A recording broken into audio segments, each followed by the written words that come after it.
Hello. My name is Grace Whittaker, and for years I've lived in the shadow of my younger sister. She mocked my career, laughed at my boring government job, and my parents believed every word. They thought I had wasted my life, while she climbed higher and higher in the defense world. But what they never knew was that behind closed doors, the decisions shaping those very contracts sat right on my desk. And one Thanksgiving night, the truth none of them expected came to light. Grace Whittaker arrived home for Thanksgiving only to find her chair at the main dining table quietly missing. The house smelled of roasted turkey and pumpkin pie, the kind of aromas that used to draw her into the kitchen when she was younger. Autumn leaves clung stubbornly to the steps of the Whittaker porch, and inside she could hear the muted sound of the NFL game on television, interrupted now and then by bursts of chatter and clinking dishes. Nothing in that familiar scene prepared her for the quiet way her place at the family table had disappeared. Like an erasure nobody thought worth mentioning, her mother, Margaret, swept past her carrying a dish of cranberry sauce. "Oh, Grace. You made it," she said in a tone that sounded more like an obligation than a welcome. She didn't stop moving, didn't even make eye contact, just tilted her head toward a smaller table set up near the sliding glass door. It was where the children usually sat, or sometimes the neighbors who dropped by without notice. Grace sat down her coat and looked across the long wooden table. Every seat was accounted for with neat little name cards written in her mother's handwriting. At the head was Edward, her father, stiff in his old navy blazer even though the room was warm. Beside him, Lauren sat radiant in her tailored dress, a glass of wine already in hand. There was a glow about her, as if the evening had been arranged. In her honor Lauren looked up and smiled, but the smile had an edge. "Grace," she said brightly, "so glad you could come. Mom's got you all set over there by the window. I hope you don't mind, it's closer to the pies cooling." A small laugh followed, as if it were a joke that didn't need answering. Edward offered a nod but said nothing more, already turning back to the television highlights. He looked the same as ever, upright posture, clipped words, but Grace noticed how he lingered on Lauren's sentences, nodding approvingly. It was the kind of attention he had never given to her own stories. She moved toward the small table, passing Mr. Collins, the elderly neighbor who had been invited as he often was during holidays since his wife passed. He gave Grace a warm smile. "Well, look who's here," he said. "Good to see you, Grace. I still remember that storm when you drove me to the hospital. Thought I'd never make it through that night without you." His voice was steady, grateful. Margaret quickly interrupted, patting Mr. Collins's shoulder. Yes, Grace has always been handy in emergencies," she said, already shifting the conversation back to Lauren. "But did you hear, Lauren was asked to sit on a strategic advisory board? Isn't that something?" Lauren's eyes glittered as she leaned back in her chair. "Phoenix Defense knows how to recognize talent," she said. "It's a real career move." Her glance slid toward Grace, deliberate, amused. "Not everyone can manage that kind of work. Some of us are just meant for simpler things." Grace sat down at the side table, her hands folded neatly in her lap. She kept her expression even, though her thoughts were alive beneath the surface. She'd spent years in rooms where every word and gesture mattered, where silence carried more weight than speeches. Tonight was no different. The dishes arrived one by one, mashed potatoes passed down the line, gravy in a heavy porcelain boat, a bowl of bright cranberry sauce. Margaret directed everything like a conductor, praising Lauren's updates, pausing only to remind Grace to help herself from the side table. The small talk carried on. About the weather, about the price of gas, about the old snowstorm of '85 that Mr. Collins recalled with a chuckle. Grace listened, letting the cadence of family tradition wrap around her. But she also felt the sting of that empty chair at the main table, the one that had once been hers without question. Lauren speared a slice of turkey and looked directly at her sister. "Well, not everyone was meant to shine in a real career." The line slipped out effortlessly, with the same confidence as someone reading a headline about themselves. Grace sits at the small table, silently thinking, one day, they will learn what real service means. The turkey was carved with care, but every slice of conversation seemed to cut deeper. Candles trembled along the long autumn runner, and the television had been muted out of respect for dinner. Edward cleared his throat and asked everyone to bow their heads. His blessing was short and formal, gratitude for the meal, for another year, and for the nation he'd served. Then he folded his napkin with naval precision.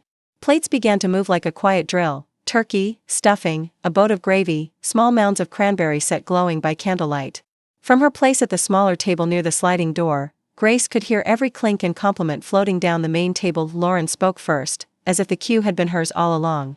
She described briefings with poised executives, conference rooms of glass and chrome, and a calendar filling with invitations. "Phoenix Defense asked me to join their strategic advisory board," she said, letting the words hang like ornaments. "It's not just a title, it's influence. Margaret sat taller, pride shining. Finally, someone carrying the Whittaker name proudly. She touched Lauren's wrist as though confirming the success was solid to the touch. She did not. Looked toward her older daughter. Grace cut a small piece of turkey and listened. She had learned years ago that silence could be a steady bridge over rickety moments. Mr. Collins leaned a bit toward the main table, his voice gentle. Grace once brought me hot soup and blankets when the heater broke during that winter storm. He smiled at Grace.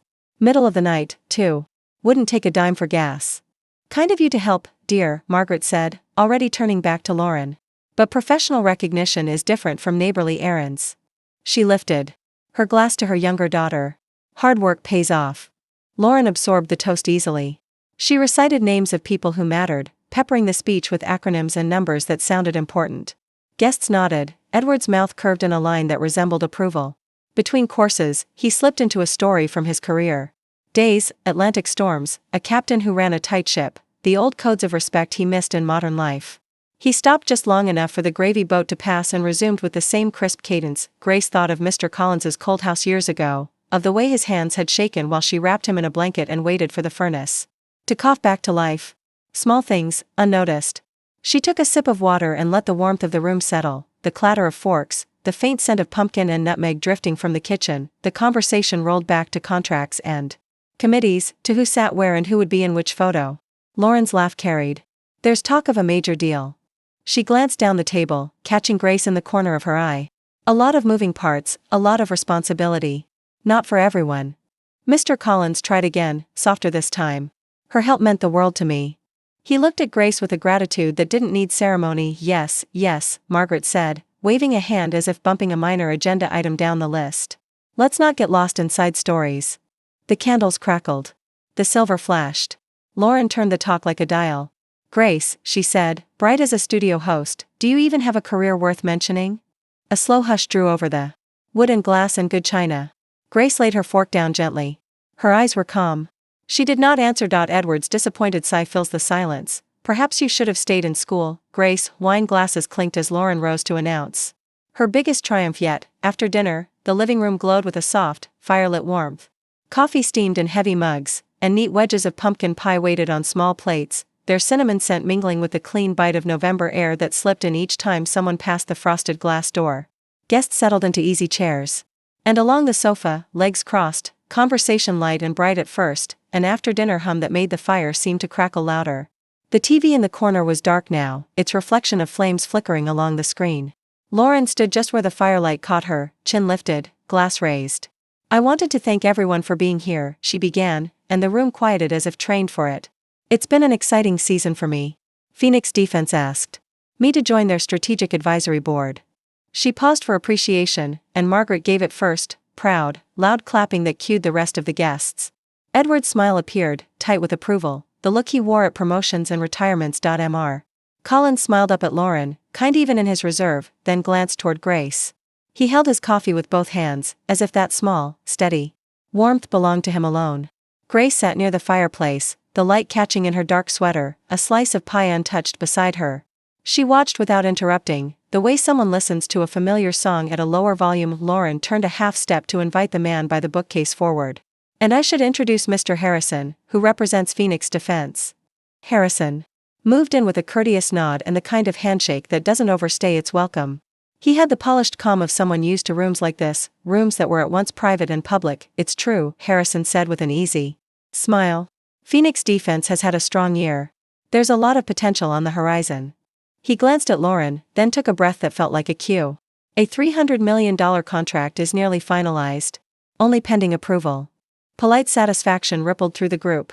Margaret clasped her hands together, delighted. Edward lifted his glass, satisfied to see success align with the family name. Laughter rose and drifted like sparks. A cousin asked where the advisory meetings were held, and Lauren offered sleek details. Glass towers, river views, calendars booked weeks out. Someone else wanted to know about travel. Lauren obliged, skimming along the surface of cities as if skimming a pond with a flat stone. Across the room, Grace's eyes shifted once, the smallest change, the kind only a careful observer would notice. Harrison did. His smile thinned a fraction, curiosity flickering like a draft near the hearth. He didn't speak to her, but he looked as though he might, then reconsidered and set his glass on a coaster that bore a ring from some previous holiday. Margaret stepped in again, eager to hold the moment aloft. "We're so proud," she said. A hand on Lauren's shoulder. "It's nice to celebrate real accomplishment." A few guests nodded. Mr. Collins cleared his throat gently, but whatever he meant to say was swallowed by a new wave of congratulations. The night outside deepened. The window glossed with breath fog each time someone drew near. Coffee refills made their rounds, and the pie plate beside Grace remained a quiet triangle of orange and cream, fragrant and untouched. Edward, pleased with the room's direction, raised his glass higher. "To Lauren," he said. "And to a future that keeps climbing." Harrison's glance returned to Grace once more, lingering now with recognition not yet spoken. He drew a measured breath and said nothing. The logs popped in the grate, sending a small scatter of sparks upward. The warmth lay a soft hand across the room while a thin thread of cold traced the line of the window frame. Lauren brightened as if cued for another line. "There's one final step in Washington," she said, savoring the words. "Routine? Really? Important, but routine." She let the pause expand, a showman's beat, then smiled over the rim of her glass, ready to enjoy the echo of her achievement. Grace's voice entered the room like a steady bell, neither loud nor hesitant. "That contract is sitting on my desk." The room falls silent. Lauren freezes mid-toast, wine glass trembling. The cheerful hum of conversation collapsed into a silence so heavy it seemed to press against the windows. The fire hissed as a log settled into embers, and the faint play of the Thanksgiving game on the muted television flickered blue and white across the room. No one noticed the highlights anymore. All eyes were fixed on Grace, her calm words from moments before still hanging in the air. The confidence in her tone seemed at odds with the quiet way she sat, hands steady on her lap, eyes unhurried. Lauren was the first to break. She gave a brittle laugh, sharp and too loud. "Come on, Grace. That's a good one. Always knew you had a dry sense of humor." She waited for agreement, but the room gave her none. Margaret leaned forward, pearls catching the glow of the fire, her smile pulled too tight. "Grace, darling, don't exaggerate in front of our guests. This is an important evening. Let's not make it awkward." Grace didn't move. The polished glass of her wine caught the firelight as she raised it, her gesture deliberate, controlled. She didn't offer a single word of defense. The silence that followed was stronger than any denial she could have voiced. Mr. Harrison's gaze narrowed. He was not laughing. His posture shifted from casual guest to something more deliberate, and his tone carried the crispness of someone testing ground. "Which department exactly do you oversee, Ms. Whitaker?" His eyes searched hers with a familiarity that others in the room missed. Grace met his look, but again chose silence. The glass returned to the coaster, the faint sound of crystal meeting wood as soft as punctuation. She let the pause expand, and with it, the tension in the room stretched taut. Margaret fidgeted, Lauren's color rose, and Edward sat rigid, his jaw set but his eyes unsettled in a way Grace had not seen before. For a moment, all that could be heard was the low ticking of the old mantel clock, a rhythm against the hushed air. Mr. Collins shifted gently in his chair, his lined face calm. He didn't look confused, he looked proud. Grace caught the faintest nod from him, as though he understood exactly what she was doing, choosing silence as armor, letting others reveal themselves. Then the sound of the front door opening cracked through the tension. The draft swept in. First, bringing a coil of cold November air into the warmth. Footsteps followed, measured, heavy, the unmistakable cadence of boots across hardwood. The guests turned instinctively toward the sound. Colonel Owen Price filled the doorway, broad-shouldered, coat dusted with the night air. He removed his gloves with practiced ease, his eyes sharp and steady. Without hesitation, he stepped into the room, boots echoing against the floor. The contrast between the military precision of his entrance and the cozy glow of Thanksgiving was almost theatrical. He stopped a few feet from Grace and brought his hand up in a sharp, perfect salute. "Madam Director, apologies for the delay. The Pentagon meeting ran longer than expected." His words cut across the room like a clean blade, undeniable and formal. The room gasped in unison. Margaret's hand stilled in her lap, Edward's breath caught, Harrison's brows lifted just slightly. The world they thought they knew shifted in that single sentence. Lauren's hand slips. Her wine glass clatters onto the rug, eyes wide in shock. The cheerful hum of conversation collapsed into a silence so heavy it seemed to press against the windows. The fire hissed as a log settled into embers, and the faint play of the Thanksgiving game on the muted television flickered blue and white across the room. No one noticed the highlights anymore. All eyes were fixed on Grace, her calm words from moments before still hanging in the air. The confidence in her tone seemed at odds with the quiet way she sat, hands steady on her lap, eyes unhurried. Lauren was the first to break. She gave a brittle laugh, sharp and too loud. "Come on, Grace. That's a good one. Always knew you had a dry sense of humor." She waited for agreement, but the room gave her none. Margaret leaned forward, pearls catching the glow of the fire, her smile pulled too tight. "Grace, darling, don't exaggerate in front of our guests. This is an important evening. Let's not make it awkward." Grace didn't move. The polished glass of her wine caught the firelight as she raised it, her gesture deliberate, controlled. She didn't offer a single word of defense. The silence that followed was stronger than any denial she could have voiced. Mr. Harrison's gaze narrowed. He was not laughing. His posture shifted from casual guest to something more deliberate, and his tone carried the crispness of someone testing ground. "Which department exactly do you oversee, Ms. Whitaker?"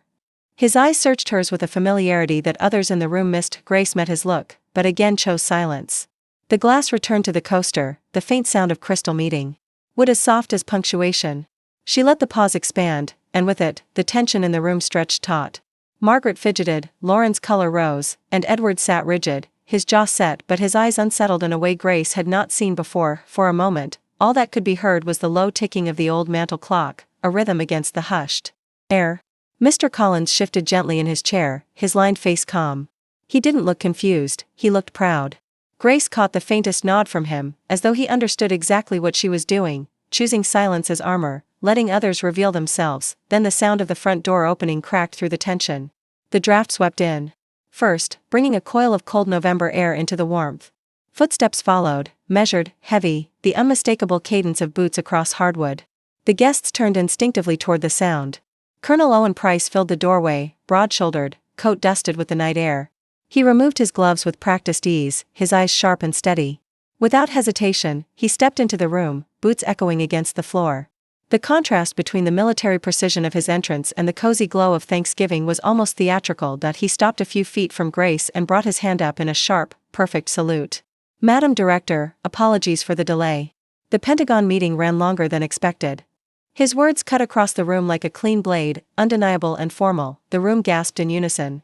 Margaret's hand stilled in her lap, Edward's breath caught, Harrison's brows lifted just slightly. The world they thought they knew shifted in that single sentence. Lauren's hand slips, her wine glass clatters onto the rug, eyes wide.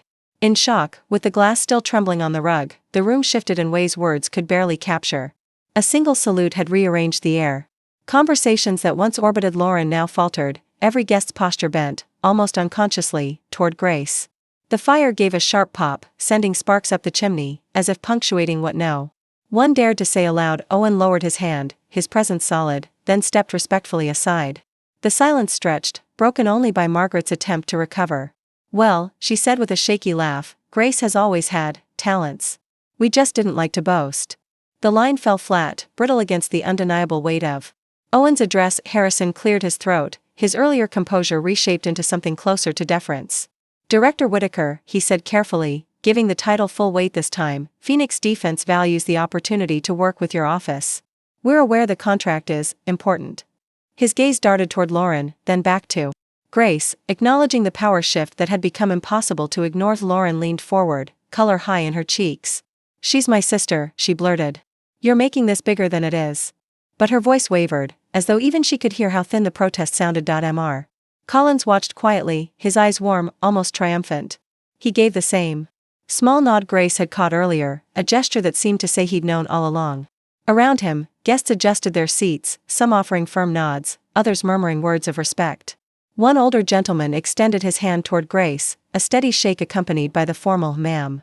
Edward finally found his voice. It was rougher than before, not commanding but weighted with something else. "Grace," he said, his eyes fixed on her in a way that carried both regret and wonder. "Why didn't you ever tell us?" She set her glass down, her hands folded neatly in her lap. Her voice was low, even. "Because respect should never have to be begged for." Edward's shoulders sank, the authority in his frame yielding to the quiet truth of her words. The fire hissed softly, and for a long moment, no one moved. Later that night, the family gathered again at the long dining table. This time, a chair had been placed at the head for Grace. The room had quieted, the boisterous tones of earlier replaced with the soft scrape of forks against nearly empty plates. Coffee steamed in mismatched mugs, and half-eaten slices of pumpkin pie lingered, their whipped cream sliding slightly under the warmth of the candles. Outside, frost edged the windows in delicate patterns, catching the glow from inside like silver threads. The fire in the living room had burned low, its light still casting faint shadows across the dining room wall. Grace sat tall at the head of the table, her presence unforced yet undeniable.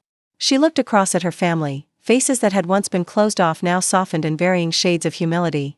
Owen occupied a quiet place near the door, his posture respectful, as though keeping guard over the moment. Mr. Collins, sipping his coffee, watched with quiet pride, the lines of his face deepened by a contented smile. Edward cleared his throat, the sound rough in the stillness. His hands clasped together on the table, knuckles pale. For years, he said slowly, each word pulled from a place he rarely let others see, I dismissed you. I told myself you were chasing shadows, that you'd wasted your place. I was wrong. His voice caught, and he looked down for a moment before meeting her gaze again. I was wrong, Grace. Margaret shifted uneasily, her pearls no longer gleaming with confidence but sitting heavy against her collar. She murmured, we should have been proud all along, but the strength behind her words faltered.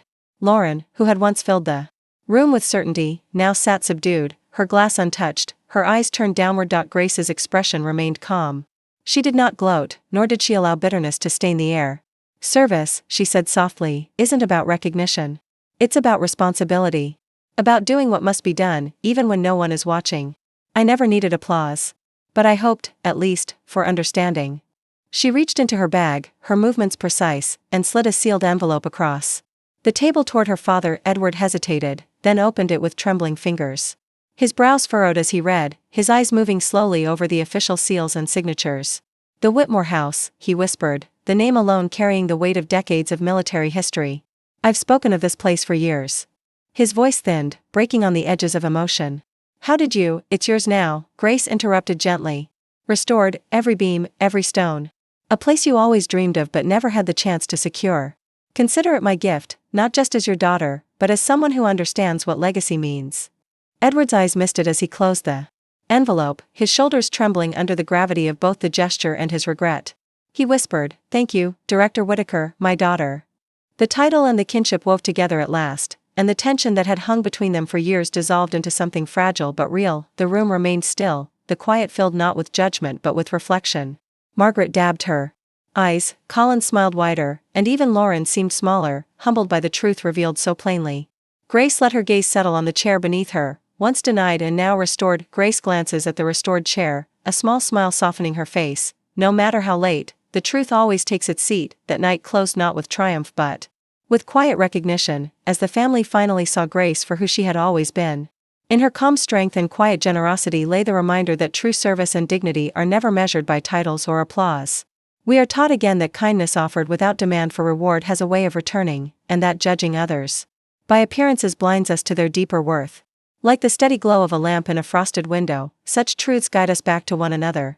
And perhaps in our own lives, a simple act of understanding or forgiveness may be the chair we restore. For someone who has long been waiting.